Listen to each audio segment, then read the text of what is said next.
سيدنا محمد وعلى آله وصحبه أجمعين. Amma ba'du. Hadirin kaum muslimin, Bapak Ibu yang berbahagia, dirahmati Allah Subhanahu wa taala. Sebelum saya melanjutkan atau menyampaikan daripada hikmah halal bihalal ini, tentu ingin menyampaikan kepada khususnya panitia, tidak ada ucapan yang perlu saya sampaikan kecuali terima kasih banyak yang sudah menerima keberadaan kami sebagai pembawa hikmah. Mudah-mudahan Allah Subhanahu wa taala di tempat yang mulia ini kita senantiasa diberkati di hadapan Allah Subhanahu wa taala. Bapak Ibu yang berbahagia, seperti halnya kita sudah ketahui dan kita sudah jalani bersama bahwa bulan suci Ramadan itu sudah meninggalkan kita kurang lebih 2 minggu yang lalu. Dan sekarang alhamdulillahirabbil alamin kita memasuki yang namanya bulan Syawal. Bulan Syawal. Jadi kedua bulan ini, bulan suci Ramadan dan bulan Syawal, erat kaitannya terkait dengan ibadah-ibadah kepada Allah Subhanahu wa taala. Bapak Ibu yang saya hormati pada kali berbahagia ini, nah untuk daripada mengambil hikmah di bulan Syawal ini, ada tentunya beberapa ibadah-ibadah yang insya Allah kita harus laksanakan dalam kehidupan dunia yang kita cintai ini. Manakala kita ingin memuliakan bulan suci Ramadan dan sekaligus dimuliakan oleh Allah Subhanahu wa taala dalam rangka menghadapi bulan Syawal, dan untuk senantiasa memperbaiki ibadah kita kepada Allah Subhanahu wa taala, termasuk pada malam yang berbahagia ini, di antara ibadah yang dilakukan adalah mempererat ukhuwah Islamiyah, atau dengan kata lain kita melakukan acara seperti inilah yang kita beri nama halal bihalal. Ada semacam kebersamaan di dalamnya untuk mencapai suatu kesucian setelah kita sudah melaksanakan berbagai macam ibadah di bulan suci Ramadan, dan masih alhamdulillahirabbil alamin kita tetap berupaya melakukan ibadah kepada Allah Subhanahu wa taala, yakni adalah memperbaiki hubungan kita terhadap sesama manusia lewat silaturahmi atau silaturahim seperti apa yang kita rasakan saat-saat sekarang ini. Saya pikir ini satu dan dua di antara nanti yang perlu saya bahas terkait dengan ibadah-ibadah apa yang harus kita lakukan, walaupun sifatnya ada wajib dan ada sunnah, dan ini adalah merupakan bagian kehidupan kita yang perlu kita biasakan, khususnya di desa Lono ini, untuk meningkatkan hubungan kita terhadap sesama. Bapak Ibu yang berbahagia, oleh karena itu memuliakan tadi bulan Syawal ini, saya sampaikan tadi itu pertama adalah melakukan suatu ibadah termasuk hubungan terhadap sesama ini, dan ada juga yang namanya puasa Syawal di bulan Syawal. Saya katakan tadi itu bahwa antara bulan suci Ramadan dengan bulan Syawal erat sekali hubungannya. karena terkait sebagaimana yang telah dijelaskan di dalam hadis riwayat Muslim, man shoma ramadana summa atba'ahu sittan min syawwal kana kasyamid dar. Kata Rasulullah sallallahu alaihi wasallam, barang siapa berpuasa pada bulan suci Ramadan selama kurang lebih 30 hari, kemudian diikuti dengan puasa sunnah Syawal walaupun dilaksanakan tidak berturut-turut ataupun berturut-turut, kata Rasulullah SAW, dia sama dengan melaksanakan puasa selama 1 tahun penuh. Dan menurut hadis riwayat Ibnu Majah dan Ibnu Husaimah, bagaimana perhitungannya 1 tahun ini antara puasa pada bulan suci Ramadan dengan puasa Syawal. Kalau puasa pada bulan suci Ramadan ada merupakan suatu puasa yang wajib dan harus kita laksanakan, perhitungannya karena satu kebaikan Bapak Ibu yang berbahagia itu dinilai 10 pahala. Jadi 10 kali 30 puasa yang kita laksanakan pada bulan suci Ramadan sama dengan 10 bulan. Sedangkan puasa Syawal di bulan Syawal kurang lebih 6 hari yang dilaksanakan berturut-turut ataupun tidak, yang penting kita laksanakan pada bulan itu dihitung 6 hari, satu kebaikan 10 pahala, 10 kali 6 puasa berarti 60 hari. 60 hari sama dengan 2 bulan. Jadi 2 bulan tambah 10 bulan berarti cukup 1 tahun kita laksanakan yang namanya puasa Syawal. Manakala kita laksanakan puasa wajib di bulan suci Ramadan, kemudian kita laksanakan puasa Syawal, insyaallah masih ada waktu kurang lebih 2 minggu kita menyesuaikan untuk meraih daripada yang pertama ini. Hikmah puasa Syawal yang adalah mampu menyempurnakan ibadah kita kepada Allah Subhanahu wa Ta'ala. Walaupun kita sudah terlahir bersih sama dengan bayi yang keluar dari kandungan itu, tetapi kita tetap menjaga kebiasaan ini. Jadi untuk melestarikan ibadah ini, karena ini merupakan ibadah sunnah dan muakkad, dianjurkan karena tidak pernah Rasulullah SAW itu meninggalkan namanya puasa sunnah Syawal ini di bulan Syawal. Kita bisa laksanakan pada saat kita ada peluang untuk melaksanakannya, tapi jangan sampai kita melaksanakannya di luar daripada bulan suci Ramadan. Bapak Ibu yang berbahagia, ini adalah hikmah yang pertama menyempurnakan daripada ibadah kita kepada Allah Subhanahu wa Ta'ala ketika kita melakukan ibadah di bulan Syawal ini. Berikut Bapak Ibu yang berbahagia, apalagi yang hikmah yang kita rasakan, kita ambil ketika kita melakukan puasa selama 6 hari di bulan Syawal. Itu tadi. Yang kedua adalah senantiasa meningkatkan ibadah kita kepada Allah Subhanahu wa Ta'ala. Bukan dikatakan meningkatkan ibadah kita kepada Allah Subhanahu wa Ta'ala itu kalau di bulan suci Ramadan ini yang namanya saya bulan Syawal ini kita tidak melaksanakan puasa di dalamnya.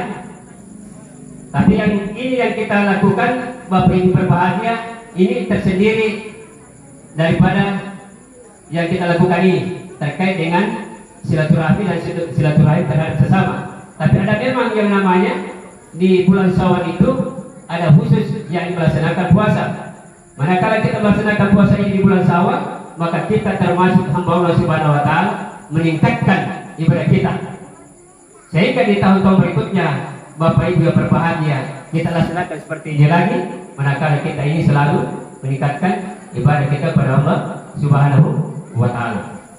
Ini salah satu di antara hikmah di bulan Syawal kita melakukan kegiatan seperti ini. Dalam hal ini adalah kita berpuasa selama kurang lebih 6 hari berturut-turut maupun tidak berturut-turut. Kemudian Bapak Ibu yang berbahagia, apa hikmah juga yang kita ambil lagi ketika kita melaksanakan puasa Syawal di bulan Syawal adalah mampu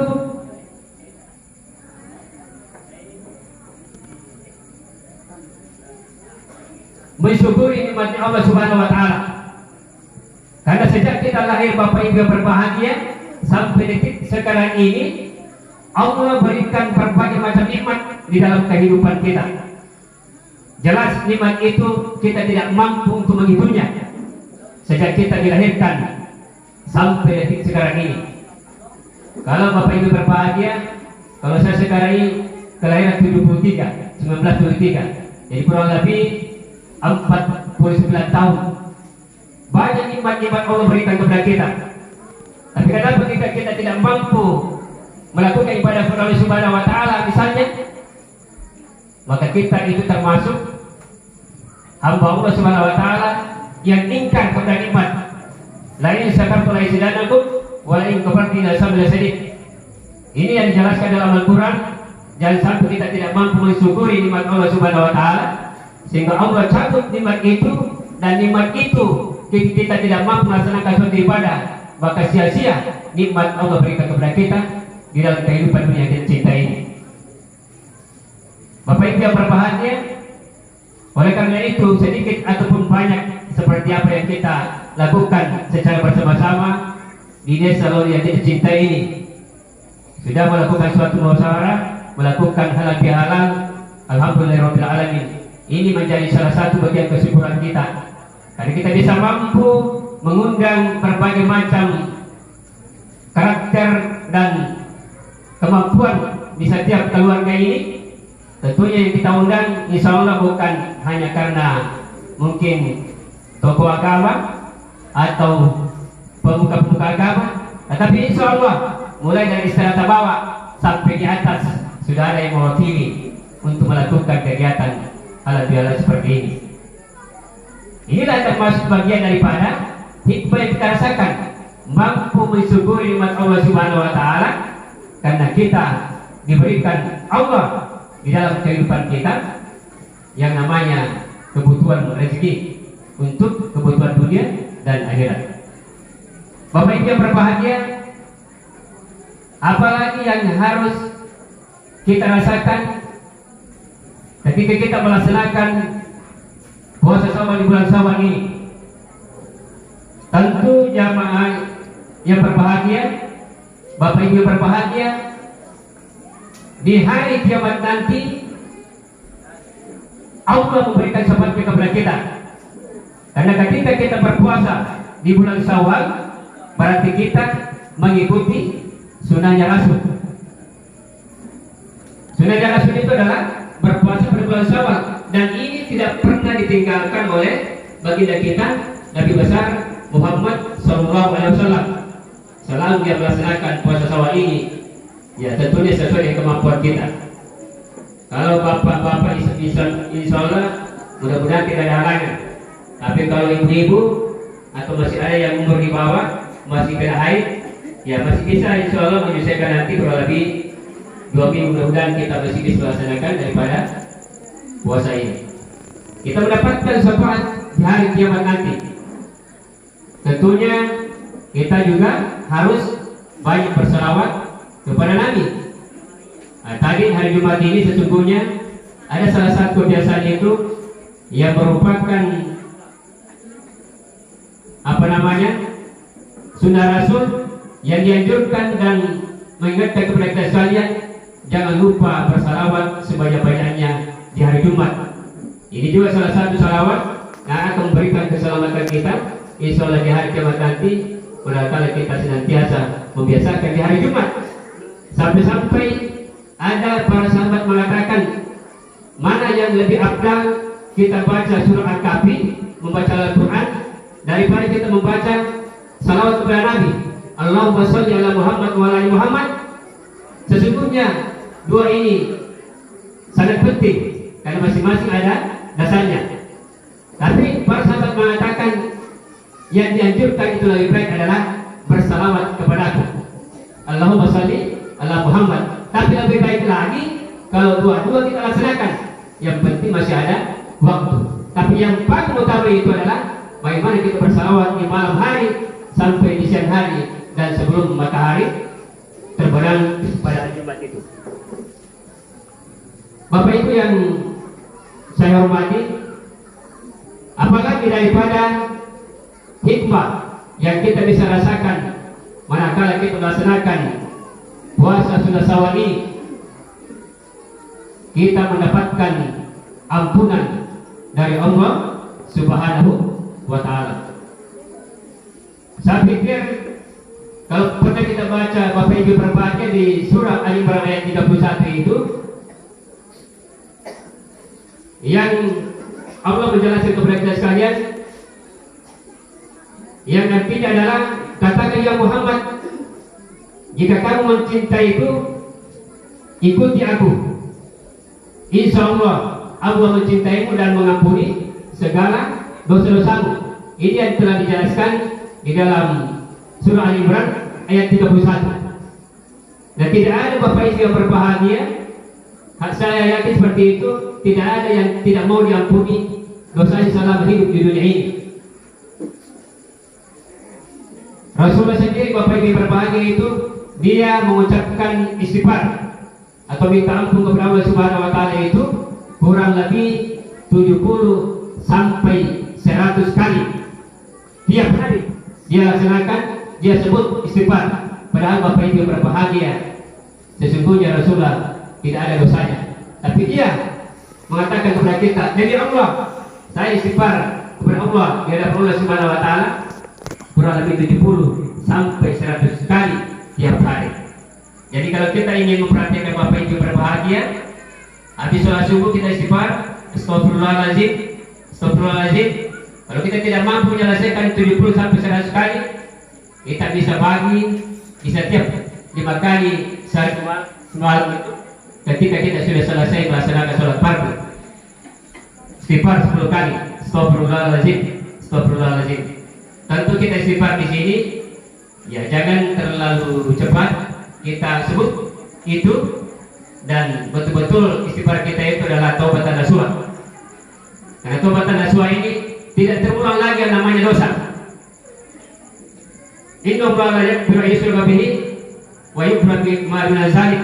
Dijelaskan di dalam surah An-Nisa ayat 48 itu, bagaimanapun besarnya dosa itu masih ampunan Allah Subhanahu wa ta'ala. Tetapi ketika dia sudah masuk daripada dosa syirik, tidak ada ampunan dari Allah Subhanahu wa ta'ala. Kita harus berhati-hati Bapak Ibu berbahagia, jangan sampai masih ada dalam kehidupan kita yang namanya syirik ini. Obat saja kita makan Bapak Ibu berbahagia, kalau kita tidak dasari dengan bismillah, menyatakan bahwa obat inilah yang menyembuhkan kita, kita dikategorikan termasuk syirik. Bahkan juga kita melakukan perbuatan yang bisa merusak kualitas daripada sholat yang kita laksanakan. Sifat-sifat apa yang bisa merusak daripada kualitas sholat yang kita laksanakan, yang kita cintai, yang senantiasa kita laksanakan di dalam kehidupan di masjid, tidak pernah ketinggalan melaksanakan sholat fardu secara berjamaah. Tapi ketika melaksanakan beberapa sifat tercela, maka merusak daripada kualitas sholat kita. Apa jamaah Bapak Ibu berbahagia yang bisa merusak daripada kualitas sholat yang kita cintai? Kita harus hati-hati dalam kehidupan kita. Kata Rasulullah SAW yang diriwayatkan oleh Abu Hurairah radhiyallahu anhu, yang artinya ketika dia berbicara, kata Rasulullah, dia dusta. Ketika dia berjanji, dia ingkar. Dan ketika dia dipercaya, kata Rasulullah, dia hianat. Nah, ketika ciri daripada yang saya sebutkan ini, kata Rasulullah, dia termasuk orang yang mempunyai sifat munafik. Tapi insya Allah malam yang berbahagia ini tidak ada seperti itu. Ini hanya merupakan suatu pandangan bahwa di dalam Al-Quran dijelaskan, di dalam hadis dijelaskan, ada memang sifat-sifat seperti itu. Tapi insya Allah yang kita percaya, sejak kita melaksanakan ibadah di bulan suci Ramadan, ditambah bulan Syawal ini, tidak ada lagi seperti itu. Karena kita sudah minta ampun kepada Allah Subhanahu wa ta'ala, keluar daripada dosa-dosa sebagaimana yang sudah dijelaskan adalah Idul Fitri. Tidak ada lagi dosa-dosa dalam kehidupan kita. Manakala ini terjadi Bapak Ibu yang berbahagia, inilah yang merusak daripada kualitas sholat yang kita laksanakan. Sementara Bapak Ibu berbahagia bahwa sesungguhnya sholat itulah nanti di hari kiamat nanti yang akan diperiksa pertama-tama. Kalau sholatnya kita laksanakan dalam keadaan baik, baiknya itu dilaksanakan selalu di masjid sholat fardu secara berjamaah. Ini bagi laki-laki kecuali ada halangan dilaksanakan di masjid. Tapi tidak kita laksanakan seperti ini, maka semua amal yang pernah kita lakukan termasuk silaturahmi seperti ini, sedekah yang kita keluarkan, puasa kita laksanakan puasa Syawal akan tertolak semuanya. Kata Rasulullah SAW, manakala sholatnya tidak mampu untuk menjaga di dalam kehidupannya. Ini satu adalah perbuatan munafik. Apa dampak Bapak Ibu yang berbahagia bisa dirasakan manakala ada sifat seperti ini? Adalah bisa dikucilkan di dalam kehidupan di keluarga kita. Apalagi misalnya nyata-nyata dia orang yang sering melaksanakan seperti itu. Salah satu contoh Bapak Ibu berbahagia, misalnya dalam kehidupannya dalam sisi perdagangan, bahwa setiap sesungguhnya kegiatan atau aktivitas itu selamanya memang biasa terselip yang namanya sifat ini. Kalau misalnya contoh dalam kehidupan kita, mohon maaf Bapak Ibu berbahagia kalau ada yang beraktivitas kegiatan seperti ini, mohon maaf ya sebesar-besarnya, ini hanya merupakan suatu pandangan saja. Misalnya mohon maaf ini kalau ada yang pekerja penjahit itu sudah ada perjanjian. Ya, ini kain saya harus selesai dijahit, kemudian menjadi baju sudah kurang lebih 2 minggu. Ada kesepakatan di dalamnya. Ya, misalnya tanggal 2 sampai dengan tanggal 11. Oke, boleh juga 1 bulan. Yang penting ada kesepakatan, tidak menjadi masalah. Tapi ketika ada kesepakatan lantas kita ingkari seperti itu, inilah yang terjadi, yang bisa merusak daripada sholat yang kita laksanakan. Bahkan Bapak Ibu berbahagia, pernah terjadi di kampung saya itu di Kabupaten Pinang, Sulawesi Selatan, Kota Madi Parepare, Kecamatan Supa. Nah, di sana itu, ini yang saya tahu ini teman saya menyampaikan seperti ini. Saya punya pakaian itu, Pak Samsudin sudah 3 tahun tidak pernah dijahit. Masya Allah, 3 tahun. Bagaimana dengan antara si penjahit ini dengan yang punya kain ini? Kalau itu tidak diselesaikan, Bapak Ibu berbahagia, sampai di hari kiamat nanti menjadi suatu hutang. Bukan hutang nanti jadi uang, tetapi ini juga adalah merupakan suatu hutang karena tidak dipenuhi selama dia ada kesepakatan. Apalagi yang bisa merusak daripada kualitas, ya termasuk minuman keras. Mohon maaf Bapak Ibu berbahagia, andaikan dalam kehidupan lingkungan keluarga kita ada seperti itu, ini hanya merupakan suatu pandangan. Yakin dan percaya tidak ada dalam kehidupan kita seperti ini. Dalam perlu dijelaskan memang ada seperti itu, minuman keras yang mengandung suatu alkohol yang menyebabkan rusaknya iman kita, bahkan tubuh kita ketika kita mengkonsumsi yang namanya minuman keras ini. Bahkan air pun kalau kita minum itu lebih dan targetnya itu dianggap haram. Apa dampaknya Bapak Ibu berbahagia? Ketika dia minum misalnya cap tikus ini pernah saya dapatkan di daerah Poso, karena kebetulan di sana saya pernah kekain. Ya, saya mencoba. Saya minta itu sebuah yang rasanya manis, setengah manis. Ini yang pahit. Oh, ternyata yang setengah manis ini yang mengunggulkan. 3 gelas kita minum itu. Ternyata Bapak Ibu berbahagia, ini yang menyebabkan menjadi pusing kepala. Kurang lebih 15-20 menit, pikiran tidak enak, badan tidak segar, bahkan tidur pun tidak bisa. Nanti beberapa jam kemudian baru sudah mulai hilang itu. Nah, bahaya Bapak Ibu berbahagia. Ada juga yang namanya cap tikus itu. Namanya cap tikus, ya, judulnya saya cap tikus. Lari sama dengan tikus. seperti itu di daerah sana. Kalau demikian Bapak Ibu berbahagia ada dalam diri kita, dikhawatirkan bisa menimbulkan berbagai macam lagi sifat-sifat tercela. Ketika dalam keadaan mabuk misalnya, melihat seorang perempuan yang sangat cantik dan bukan muridnya, karena tidak ada lagi pemikiran yang positif di situ, dia mencoba misalnya memperkosanya. Karena habis dia perkosa, takut dilapor oleh Pak Lurah misalnya, atau Pak Camat, atau pemerintah setempat. Dia mencoba membunuh supaya tidak kegiatan jejaknya. Sebagaimana yang kita rasakan sampai saat sekarang ini, Bapak Ibu berbahagia, informasi di Desa Kapat Ningadang itu, Dr. Faisal belum perlu ditemukan sampai sekarang, kurang lebih 1 minggu ini. Kebetulan beliau itu sama-sama saya menunaikan pada Tanah Suci tahun 2014. Saya ketua rombongan dan dia sebagai bukan dokter tapi sebagai jamaah bersama istrinya pada saat itu. Jadi satu persis beliau itu Dr. Faisal itu. Makanya ada semacam kehilangan beliau, tapi kita tetap berdoa Bapak Ibu berbahagia. Insya Allah dapat ditemukan selamat bersama dengan keluarganya.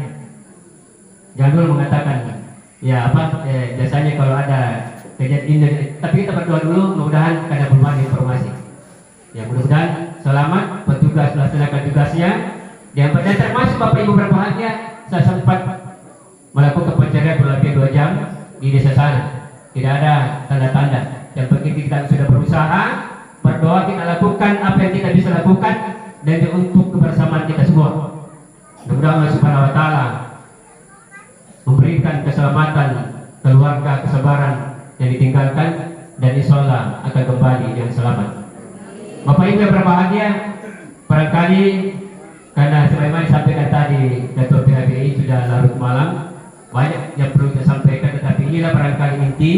Karena kebetulan kita melakukan suatu kegiatan di bulan Syawal, alhamdulillah ibadah yang perlu kita harus bermantap di tahun-tahun berikutnya adalah hal-hal seperti ini. Dan jangan lupa melaksanakan, kalau ada kemampuan, ada waktu, silakan melaksanakan puasa sunnah Syawal berturut-turut ataupun tidak menjadi masalah. Yang penting kita laksanakan di waktu bulan Syawal. Bapak Ibu berbahagia, demikian barangkali hikmah yang saya sampaikan pada kesempatan berbahagia ini. Mudah-mudahan saja dapat bermanfaat untuk kita semua, terutama diri pribadi kami sendiri, dan dapat diambil manfaat terbaik untuk kita. Assalamualaikum warahmatullahi wabarakatuh.